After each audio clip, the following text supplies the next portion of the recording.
Good morning, everyone. My name is Justin Johnson. I'm the Associate Director for Student Athlete Development here in the Athletic Department at the U of A. Thank you for joining us this morning. I will be serving as the moderator today, so just want to ask everyone, I think everyone has, please mute your microphones and turn off your cameras. We will have a Q&A session at the end for you to be able to ask questions live.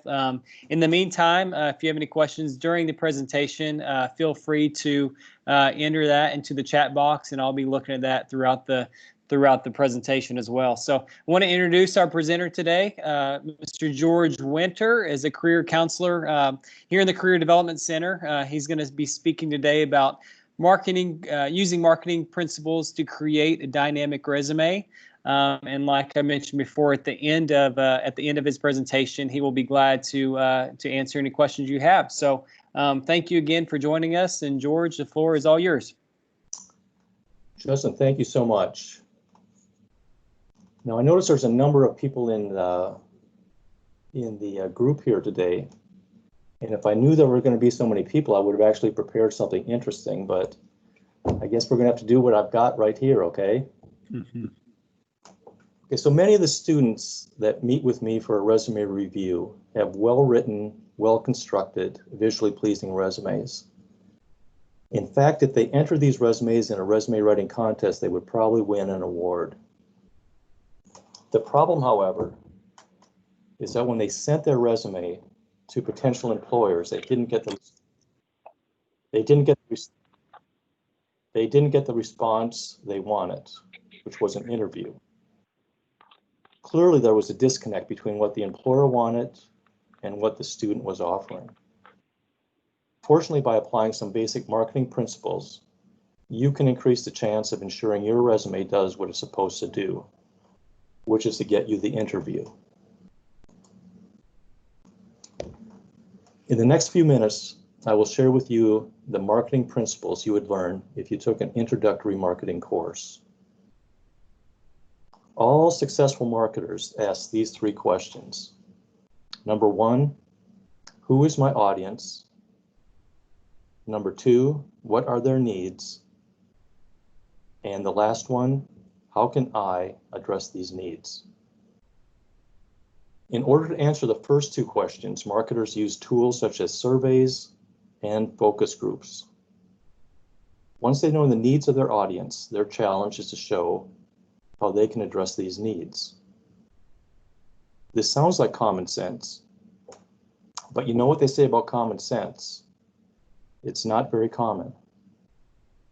Remember what I said about students having well-written, well-constructed, visually pleasing resumes, but aren't getting interview offers when they send their resumes out. Well, the same thing happens when marketers have well-written, well-constructed, visually pleasing ads, but don't get the response they want from their customers. For example, I find this occurs with many of the commercials aired during the Super Bowl. These commercials win all kinds of awards for creativity, but because they don't address the needs of the customer, don't get the response they were hoping for, which is to sell a product or a service. Fortunately for job seekers, there is an easy way to find the answer to the first two questions. Who is my audience? And what are their needs? All you have to do is read the job posting. The posting will tell you what the ideal candidate looks like. Once you know this, your task is to show that you are the ideal candidate. Let me show you how one of our students successfully employed these marketing principles. This was the job ad. That executive producer, KNWA, Fox 24. Okay, that's who's the audience. Now these are the needs. So it said seeking a personable and innovative individual with extensive experience in television, news producing, and reporting. Successful candidates will have a bachelor's degree in journalism and experience creating solid newscasts, writing in a broadcast style, taking newsworthy, photographs, and using social media platforms such as Facebook, Twitter, and Instagram to post breaking news stories. A few years back, I met with this student, and she was a broadcast journalism major. And I just have a portion of her resume here. So if we look at education and then broadcast experience, she had two additional broadcast experiences, and then she had another category called portfolio, and she had her link to her portfolio. But my point here is when she sent her resume out, and she applied for a number of different positions, from education on down, she never changed her resume. She always kept that the same no matter what job she applied for. Education on down, education, broadcast experience, portfolio, that was never changed. What she did change, however, was a summary of qualifications. She never kept that the same. She always would read the job ad. Based on the job ad, she changed the summary to show that she was the ideal candidate. So let's go back to the job ad or the job posting. Again, it said, first thing they were looking for is a personable, innovative individual with extensive experience in television, news, producing, and reporting. So see how she has personal, innovative individual with extensive experience in producing and reporting for a student-run television station. Okay, now we have in the ad, says successful candidates will have experience creating solid newscasts. So again, this is what are their needs? So she has created, you asked for somebody that can create solid newscasts. Here's my experience with that. I have 25 plus shows as an executive producer and 12 as a producer. Okay, they want somebody that can take or write in a broadcast style. Okay, so here's my experience there. I've had college courses in that area, and I've written for UATV for 3.5 years. Okay, they want somebody that can take newsworthy photographs. Here's my photography experience. I've taken 3 photography classes, and I served as a photographer for the Register newspaper. And then finally, they want somebody that can use social media platforms such as Facebook and Twitter and Instagram. And I presented several news stories in an individualized, personalized manner for multiple social media platforms, Facebook, Twitter, and Instagram.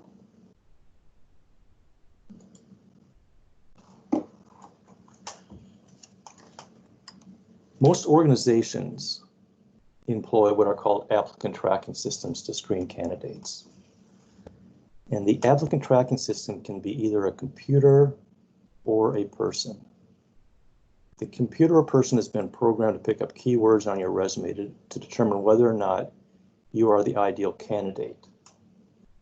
And guess where they get those keywords from? And yep, you guessed it, the job posting. Therefore, make sure you include those keywords on your resume. People or computers will continue reading what they find interesting, and keywords are interesting. Remember, imitation is the sincerest form of flattery. Personally, I, like many students I work with, tend to be rather lazy, and therefore we don't want to rewrite our resumes for each job we apply for.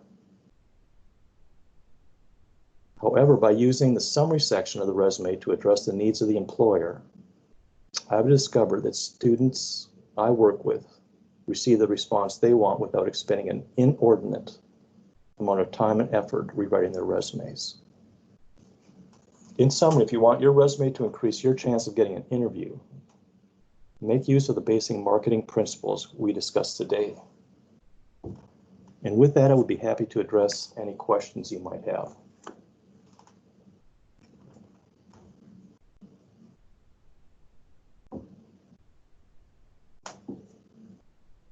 Hey, this is Justin again. again, you can either type the question into the chat box, or you can turn on your camera if you would like to ask live. We got a question from Carolyn. Do employers like graphics on resumes, George? Yeah, and I think it goes when students ask me about what should I put on my resume or what shouldn't I put on my resume, I say that the easiest way to do that is filter through those three questions. You know, again, who's my audience? What are their needs? How can I address those needs? And so if the graph makes sense, if the employer would care about the graph, put it on your resume. If the employer couldn't care about it, then don't put it on there. Now, some things are neutral. You know, you say, well, I don't know if they would or not. You know, a couple neutral things are not going to hurt you. But too many neutral things will get in the way of the positive. And certainly a negative, you know, is going to get in the way of the positive. So, you know, like when I talk to students, you know, the resume is the sum of all your experiences in your whole life. And then, but you don't want to put everything on there because it's not going to be applicable to the employer. So you say, I will have all this stuff I could put on my resume, but I got to filter it. And again, to me, the easiest way to filter it is with those three questions.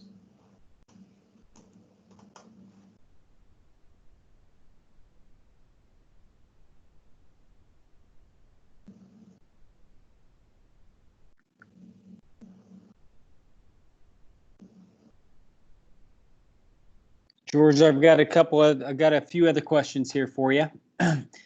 Brandon asks, if you were applying for a job in a totally different career field than the one you're in now or have ever been in, how would you change or edit your resume to be applicable to the job you're applying to? Yeah, and a very good question. And if you talk to a lot of people, you know, once they start working, you say, what do you major in? It's going to usually be completely different than what they're actually doing. So it's not uncommon that happens. And so, and the reason employers don't get all bent out of shape with that kind of stuff, I mean, they do on some majors. Like, you know, if they want an accounting, you know, if they're going to hire an accountant, then pretty much you have to have an accounting degree. Or if they're going to hire an engineer or a doctor or a lawyer, you have to have those particular degrees. But most of a great deal of employers we work with, they say, we don't care what your degree is, but what we care about is the skills you have. So when I work with students, I tell them that employers, for the most part, are paying for skills, not degrees. So that's what you have to do. You have to look at your skills, and a lot of us have these things called transferable skills. So skills you developed in one situation that you use in a different situation. So if I can teach in one subject matter, it's probably not a stretch that I could probably take that skill and use it in another subject matter. Or if I can lead in this situation, I probably can lead in that situation.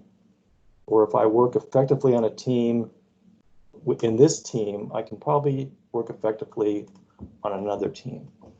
So I think that's what you want to do, is look at your skills.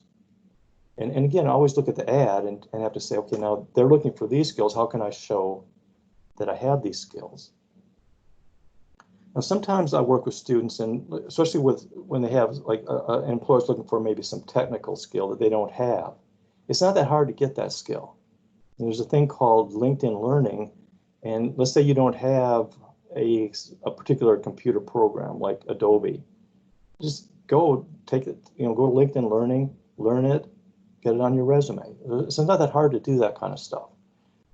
There's a site that you might want to go to, and you can just type in and do a Google search, and it's what employers look for on resumes, and then just type in at the end NACE. So what employers look for, and then NACE. And NACE stands for my professional association, National Associations of Colleges and Employers. And every year they survey employers saying, what do you all look for on resumes?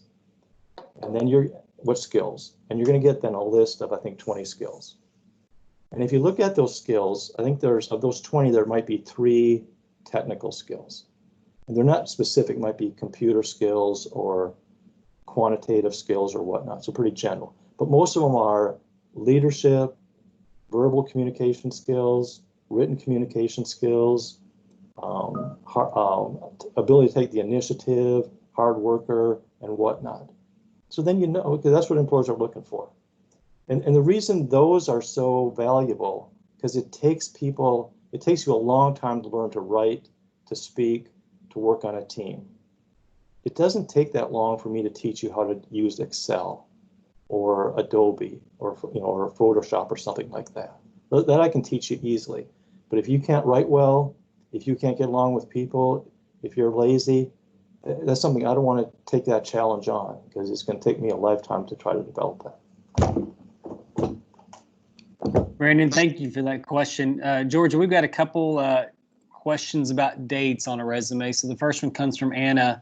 When putting your work experience, would it be better to put July 2020 to present, or just leave it July 2020 if you're still currently working in that position? Yeah, I think the former, July 2020 to present. And then just remember, when you write those, if you're currently doing it, you write in the present tense, create it, develop, implement it. Anything you've done in the past, then you use the past tense. And it's another little, I know this isn't a resume workshop, but I just want to make sure you don't ever do this, is don't write in the third person. So don't say creates, develops, or whatnot. If you do that, they'll say you took that right from the job description. So you always want to write it in the first person. So it's always I created, or I create, or I developed, or I did this. So never, because it's not like he, she creates. That's what a job ad says. So, or a job post, or not a job posting, but a job description. Yeah, and it might, if you just had July 2020, it might look like it had ended, or it was just lasted a month long or so. So yeah, it's always good to include the present when possible. Or a date. Mm-hmm. Yep, for sure. Don asked along the kind of the same lines, is it okay to just include relevant work experience even if it shows gaps in work history? And is it also okay to leave off dates on a resume? So the first one, is it okay to just include relevant work experience even if it shows gaps in work history? And that, again, that's a very good question. I'm reluctant to say anything is not relevant. I think you have to look at, almost everything you've done, you've developed transferable skills in. So I think that's more of the challenge, is how do you make your work experience relevant to the employer?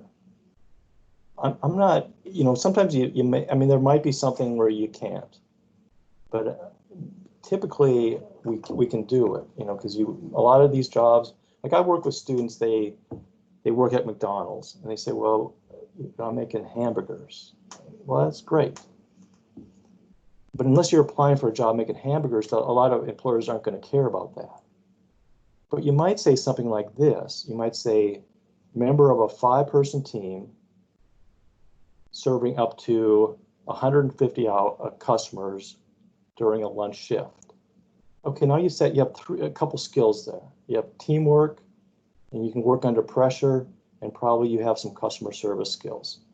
So even something you say, well, it has nothing to do if I'm an engineer. It does have something to do with not with specific engineering, but when you work on a job, you're probably going to be doing some kind of customer service, some kind of teamwork, working under pressure. So I think almost anything, it can be relevant, but you got to think through it and make it relevant to the employer.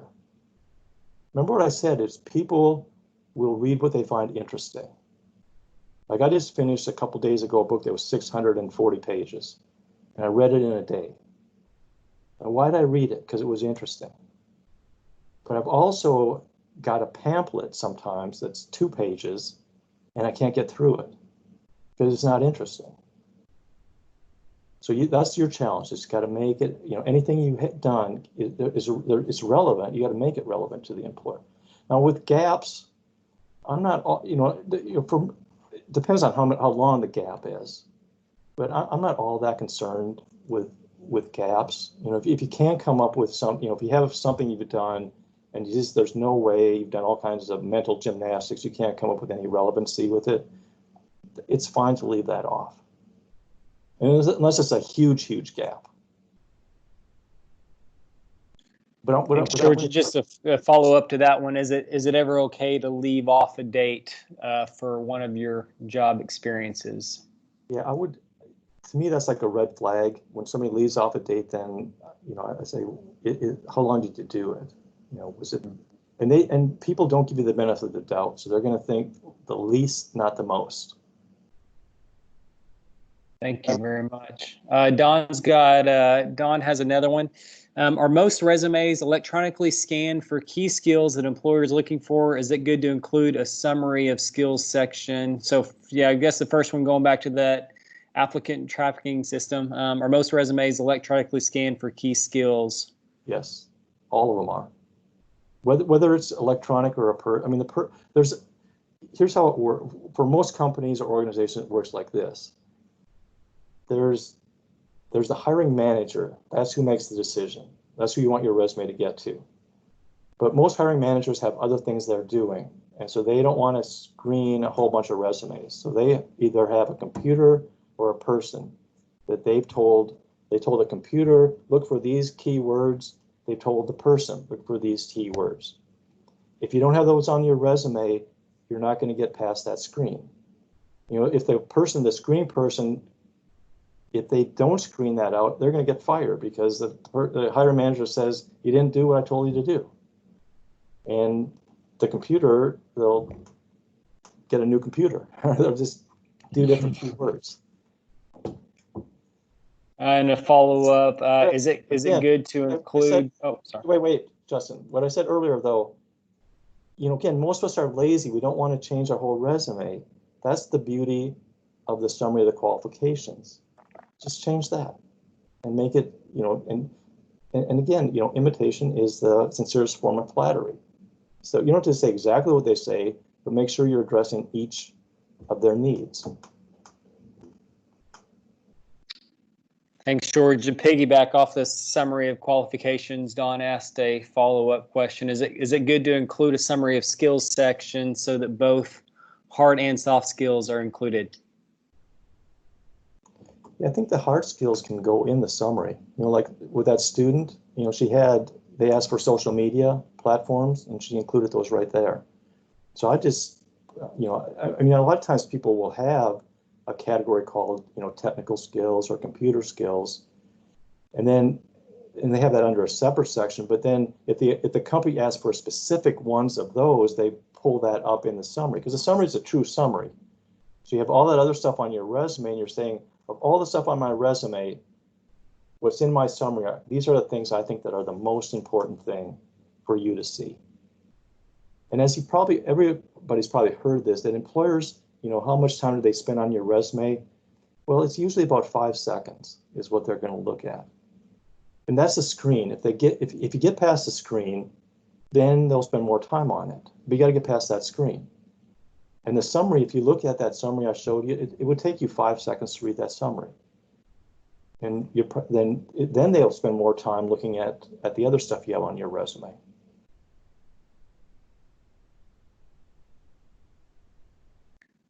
All right, we get a next question. If I'm applying for positions which are not directly related to my past experience, but indirectly I have some of these experiences, what is the best way to highlight these via keywords without confusing employers of excessive details?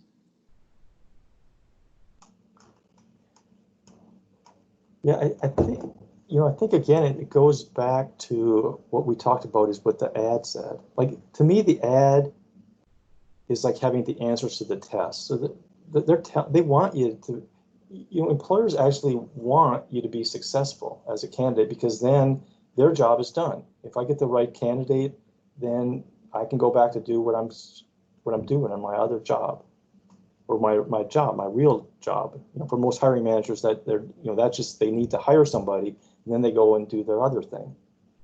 So they really want you to succeed. So they're actually giving you the answers. Here's the answers. So if I have the answers to the test, I usually do pretty well on the test.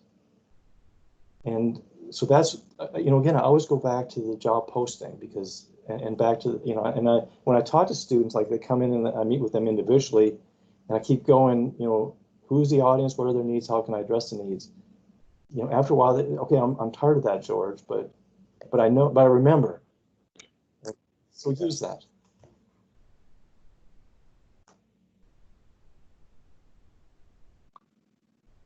George, Rogelio has a question about certificates on a resume. Must you include a description of each certificate, or is listing them on the resume enough? Yeah.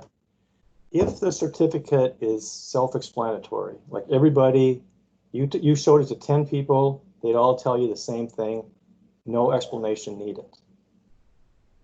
If you show it to 10 people, they either don't know what it is or they all would think it's something different, you absolutely need to explain that.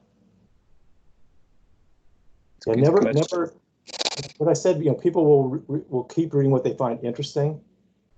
They'll also stop reading, what they don't find interesting. They'll also stop reading when they're confused. So you confused me, and then, okay, I don't understand this anymore. So now I'm assuming everything else is going to confuse me, and I'll move on to door number 2.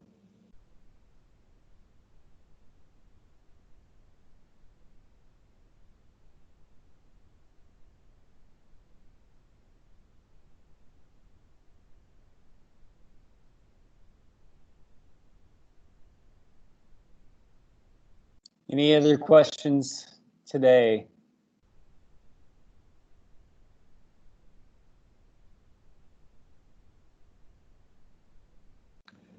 Okay, well, Justin, thank you for moderating this, and thank you everybody for participating in this. And as you probably all know, our office is open, and you can schedule appointments either via phone, you can do it online. Just go to our webpage. Our webpage is career@uark.edu, and we look forward to meeting with you with the semester. And good luck with your job searches or whatever you're doing.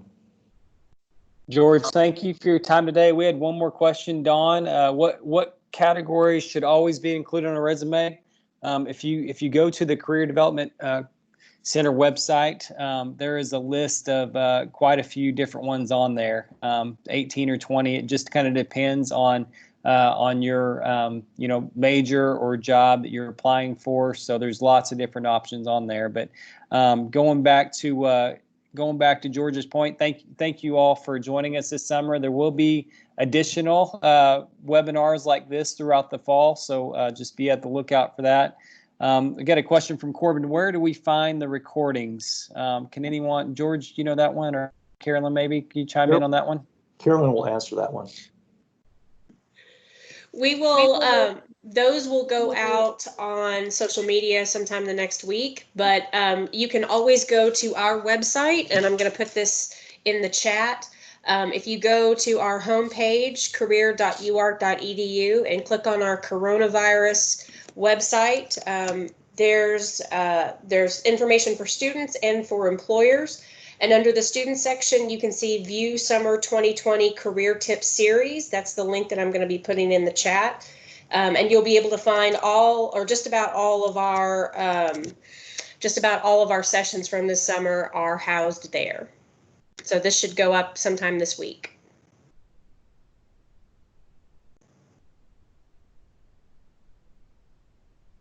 Thank you, Carolyn. Well, I think if there's no more questions, again, we thank you all for joining us today, and have a great day.